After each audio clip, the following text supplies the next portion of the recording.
ભાવનગરના ભરતનગર વિસ્તારમાંથી એક ઇસમને 25.840 ગ્રામના મેફેડોન એમડી ડ્રગ્સના કિંમત ₹2,58,400ના જથ્થા સાથે ઝડપી લેતી Bhavnagar SOG.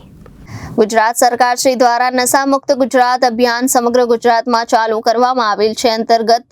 Bhavnagar range IG GP Gautam Parmar સાહેબ અને ભાવનગર જિલ્લા પોલીસ અધિક્ષક ડોક્ટર હર્ષદ પટેલ સાહેબે ભાવનગરનાઓએ ભાવનગર જિલ્લામાં નાર્કોટિક્સ ડ્રગ્સની બદીને સંપૂર્ણ નેસ્ત નાબૂદ કરવા માટે ભાવનગર જિલ્લા તથા રાજ્યમાંથી ચોરી છુપીથી નાર્કોટિક્સ ડ્રગ્સ લાવી ભાવનગર શહેરમાં ઘુસાડી યુવાધનને નશાના અંધકારમાં ધકેલવાની પ્રવૃત્તિ કરતા ઇસમો ઉપર વોચ રાખી તેવી પ્રવૃત્તિ અટકાવવા કડક હાથે ઝુંબેશ સ્વરૂપે કામગીરી કરવા માટે આપેલ સખત સૂચના અનુસાર નો ડ્રગ્સ ઇન ભાવનગર અભિયાન ચાલુ કરવામાં આવેલ છે અને તેમના વિરુદ્ધ કાર્યવાહી કરવા મહેરબાન પોલીસ અધિક્ષક સાહેબનાઓએ સૂચના આપેલ હોય તે સૂચના અન્વયે Bhavnagar SOG incharge police inspector DU Sunesara દ્વારા નીચે મુજબની કાર્યવાહી કરવામાં આવી હતી। જે અન્વયે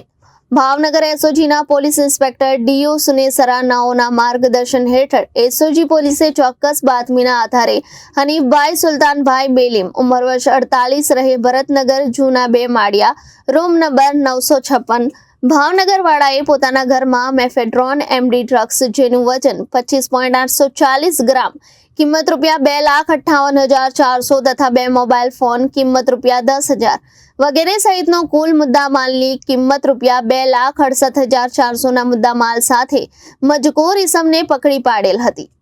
રિપોર્ટર ફિરોઝ મલિક, જનાદેશ ન્યૂઝ, ભાવનગર।